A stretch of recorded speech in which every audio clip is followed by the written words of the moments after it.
Hello, BSmart viewers. Welcome back to another engaging episode of Manager's Mantra, where we connect with industry leaders who are shaping the future of business management. Today, we have with us Sanya Jindal, founder and director of It's Spotlight, and Virkaran Singh, founder of It's Spotlight. Coming from a prominent real estate background, Sanya Jindal is now carving her own path in the media tech space as a founder of It's Spotlight. She leads the platform's tech and innovation vision, focusing on data driven, interactive, and future ready advertising experiences. Virkaran Singh is a media entrepreneur focused on building innovative and experience led advertising platforms through its spotlight. With a vision to redefine audience engagement, he is driving the growth of interactive and high impact digital media experiences. A very good morning, Yeah. Virkaran and Sanya, and thanks Yes, hi. for joining Hi. this. Thanks for joining this session of Managers Mantra. We are very glad to have you today, and I'm sure this will be a great session, and all the viewers will just love it. Thank you so much for having us. So, let us just start discussing the questions. Virkaran, my first question to you is that, cinema advertising is seeing renewed interest among brands. Now, what makes cinema-led digital advertising in public places more effective today compared to the traditional outdoor advertising formats? So I think now how we can see cinemas are booming, right? With Dhurandhar or with franchise like Border 2. Okay, they have bring all the footfall back to cinemas, and I think they have shown how India has that kind of love for cinema. And when we talk about footfall, the crazy amount of revenue and the measurable impact, what is coming right now in cinemas back. So I think when somebody go to cinema, they spend on ticket. They have that dwell time. They are going in cinema with their family, with everything, and they are going to spend 15-20 minutes in the lobby. And that kind of time, that kind of attention, no traditional outdoor media today, I think, can match. So I would say कि traditional outdoor advertising at some point of time, it was something that it was all about visibility. But now everybody is looking for recall, everybody is looking for impact, and that's what Spotlight is doing. We are building a structured, data-driven do in cinema or in mall environments right now. And our mission is key with cinemas. We know how beautiful and how impactful and how ROI driven it is. We want to test waters and we want to tell India that key cinema is something untapped market. And in India, I believe every blockbuster is just like a festival. And you will see many blockbusters, many festivals in this year with Toxic and Ramayan coming. Thank you so much, Virkaran. The next question is to you, Sanya. Gamified advertising in public spaces sounds really innovative.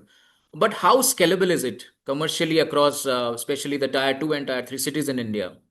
So basically, what we believe, and from our experience, we've understood that tier one cities, they're hustling, they're really busy, they're always on the go. They're anyway consuming a lot of data on a regular basis because they have 1 hour of commute time, they're seeing many billboards. They don't have so much time in the cinema environment, so to say, or in the mall environment to stop by. Whereas in tier two and tier three cities, now they've been recently introduced to this concept of luxury, the concept of watching a movie in like, an IMAX or, just so they enjoy coming for a movie or to the mall with their families. They're a group of 4 to 5 people. They bring their children. Because also, honestly, in tier two and tier three cities, there's not so much to do. Right. So basically, and this commute time is less. People go earlier to watch the movie. They spend more time in the cinema halls. And believe me, this data says their dwell time is longer than the ones in tier one. So they actually, in their subconscious mind, they're absorbing more brands and they're more acceptable because the FOMO, that feeling of FOMO is there in tier two and tier cities. They always feel they're missing out on something. So they actually anyway are more proactive and they want to see what's coming new, what is it that they're missing that maybe tier one has. So that's a big advantage. And we're also seeing with a lot of brands, they're very happy to advertise in tier two and tier three because they feel that they get more brand traction and they get more conversions. Because again, as I said, FOMO is real. People are really wanting to be where tier one is. Maybe there is no real difference in the data consumption, but the FOMO factor really helps people in tier two and tier three consume more, shop more, see more, absorb more. So that's why I feel that it's very scalable in tier two. And honestly, it started with a very rough concept, and we've got great acceptability. We did have a gamification setup in one of the malls in Hali. In That's again a tier two. We did a small gamification setup here, and we got a great response. Kids interacted with it, adults interacted with it. They were very happy. It was something very simple, but again, execution was great, and it did very well. Thank you so much, Sanya. That was really very insightful. Virkaran, my next question is to you. You already know that we have already discussed that a lot of students, a lot of young leaders will be watching this interaction.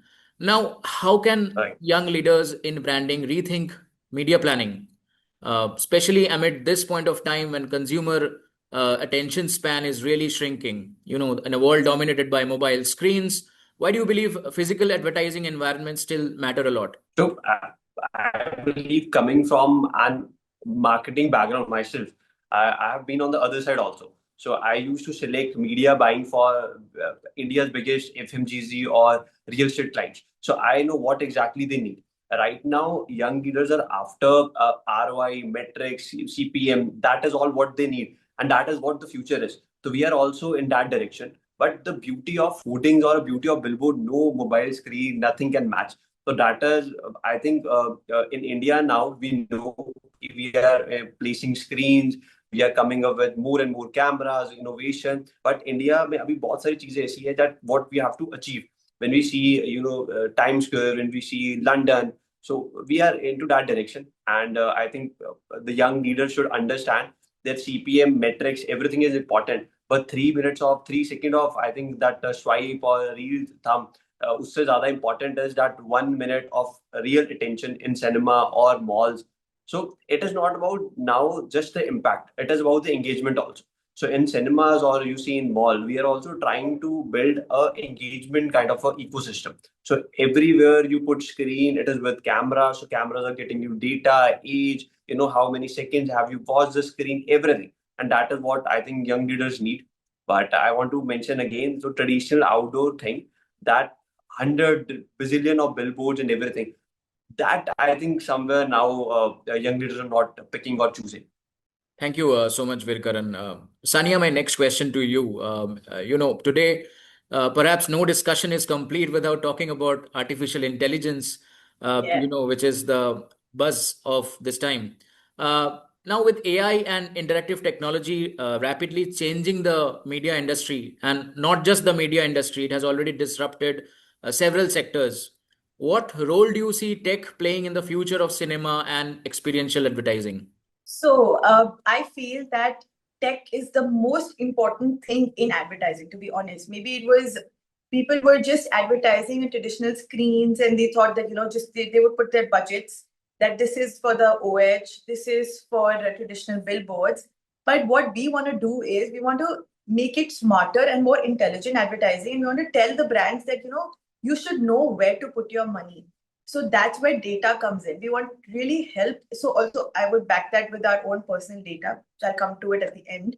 So what I feel is that we need to tell the brands that there is a lot of data we can accumulate for you, which helps you decide where you should advertise, which screens are your, for your broad product. Like this is your target market and this is not your target market. For example, for instance, Mama Earth will know that, maybe this type of malls really has more children and more mothers coming in, and these type of cinemas really has more footfall of kids and mothers, so maybe they can advertise here. And vis-a-vis probably a bonkers knows that this has more college crowd and more like youth. So again, going back to the data, we also did a small case study for IDP and Amity recently, and we were able to tell them that the young adults are consuming data here, and they're eating here. There's a kind of food courts they are going at, so maybe they should advertise here in these screens. So we're hopefully in the right direction here. So that's why, again, going back to AI, I feel with AI we're actually also making our CMS, which is going to help the brands again how to position. This is over time it's going to get smarter. We'll have more consumer data. We know that young adults this is the age bracket. They were happy, they were sad, they were, they were not, they dwell time at the screen. So basically what Amazon used to do with cookies many, many years ago is now what we want to do in the physical space. So Thank you, Sanya. Virkaran, now that we have already spoken about disruption, uh, with increasing demand for transparency and measurable outcomes, do you think the traditional agency-led model in outdoor advertising that is due for any kind of disruption? I always said and I always believe agencies are the backbone. Agencies are the backbone of this industry. And be it big campaigns, be it small campaigns, agencies are the decision makers. And honestly, with now coming future transparency and ROI, many things are coming in place, and we are also working on that side. But agencies are something that is not going to extinct. It is going to evolving. It is evolving with time, and be it the portals, be it the marketplace. Now agencies are very, they need tools. They need tools to they need tools to set their campaigns apart. They need tools to set something edge with the biggest campaigns in India right now. So you believe ki BMW now recently done a campaign with programmatic do, and it was all done by programmatic and no agency were involved. But the real impact in India, it didn't work out, because in India, this India traditional method, or this how agency led industry we have. So agency is not just a middle person. So we have to, I think in real estate, how we say, if somebody think to replace a broker, that is not going to be a success for anyone, any builder or anything. So that's how agencies are. And I think agencies are the partners, and we always believe ki we take client and agencies are as our partners, not just a middle person. So I think they are evolving with time, and that is what we are doing. And with bringing agencies with us, and I think one of the strong network in 1 year we have established, and we are learning from agencies. They tell us, ki, "Bhai, this kind of media right now, brands are demanding this kind of things. Brand are looking for." So I think we are also learning with them, and I think agencies are something, because coming from sales background, so agency is something that we talk, we pura din we are with agencies. Thank you. Thank you so much, Virkaran. Sanya, your love for data is actually very, very much visible, when you are answering the questions. And, right. I cannot resist myself in asking you this question that, you have often spoken about building a more data-driven approach to digital out-of-home advertising. I have to ask you, what personally interests you or excites you the most about data and audience behavior in the media space? And I'm sure, given the rising importance of data, this will be this will have a lot of learning for all the young leaders who want to build on data. Yeah, so basically, like going back, I actually did my master's in data analytics from Imperial College London in 2012 and 13. And that we got a hands-on experience, again, as I mentioned, with Amazon cookies, and we also did a case study with Tesco, how to place the products in what aisle. So that time, data was very new for this country, and people didn't know how. So data is a beast, right? You if it's lying, it's lying. You don't know how to use it. So what I really want to do is that I really want to align the consumer behavior patterns in the offline space. Now, if you see online, in the digital space, for instance, in Instagram or like Google, it has learned consumer patterns a lot now. And even if we're speaking about something, it's going to show you those ads. But in the offline space, in the physical space where human interactions are real, it's lagging behind.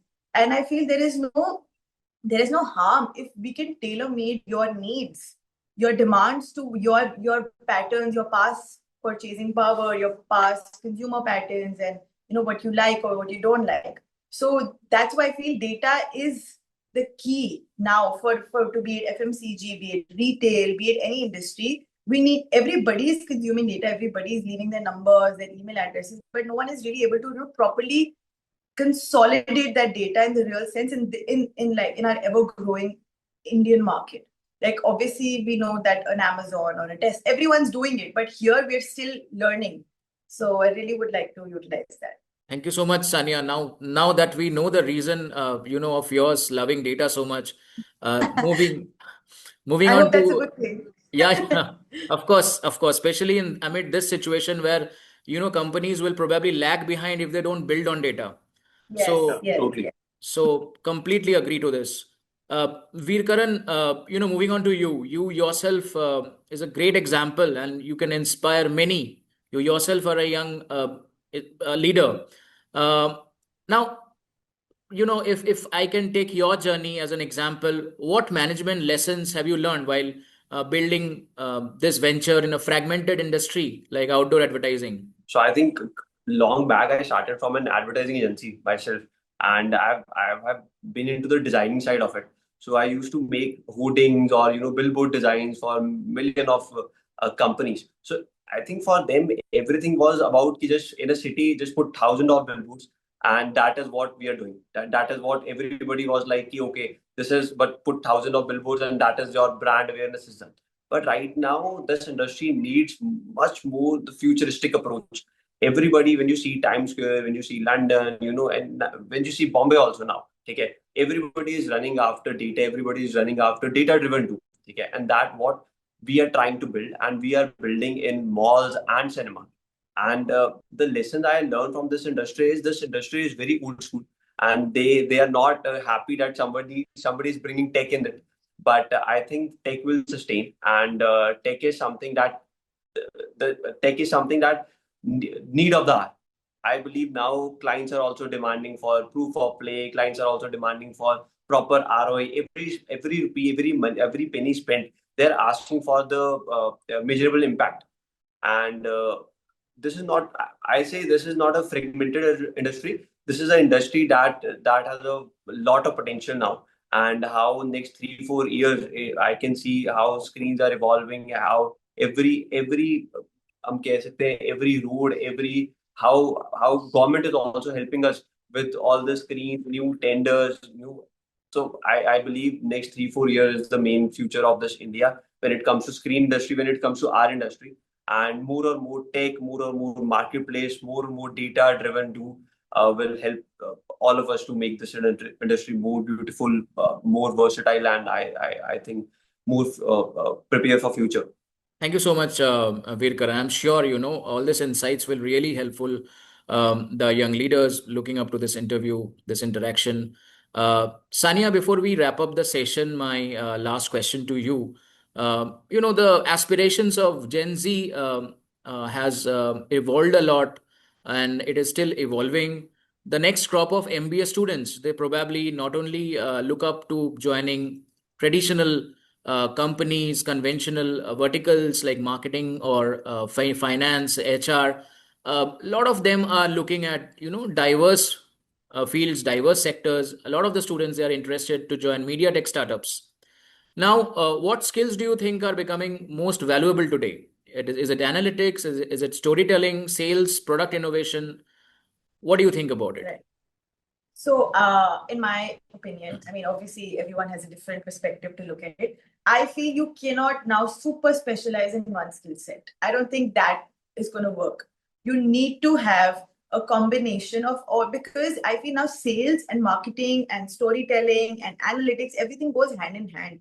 I'm not saying that you have to be a tech specialist and a marketing specialist, but you need to have the know-how of everything, because you can't just have blinders and say that I'm in the marketing department, I'm only going to look at marketing. But if you have no idea about what's happening in the sales, or you don't know what's happening in the technical space, or how the world is, so the world is obviously evolving at a very fast pace with AI, as you mentioned. There are AR tools that are being launched every day, this, that, everything. And I don't think it's making human resource redundant. I think it's just empowering us to do better.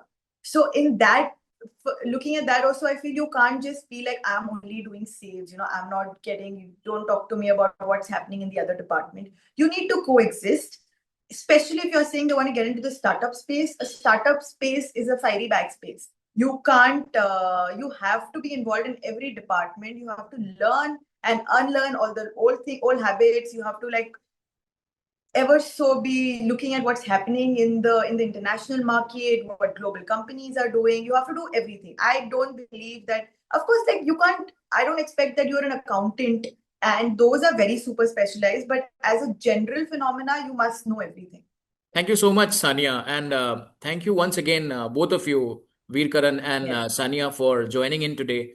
and sharing your great insights and experience. We would love to stay connected with you and have you again in any of our future sessions of BSmart Business Standard. Thanks. Thank you so much. Thank you so much. So that's a wrap on this episode of Manager's Mantra. Thank you, Virkaran and Sanya, for sharing your insights on media and advertising and providing career suggestions for the management students. BSmart viewers, we hope you found this conversation helpful. Share your thoughts with us at bsmart.edit@bsml.in. Follow us on LinkedIn and Instagram for more such insightful and inspiring content. Until next time, keep learning, keep growing.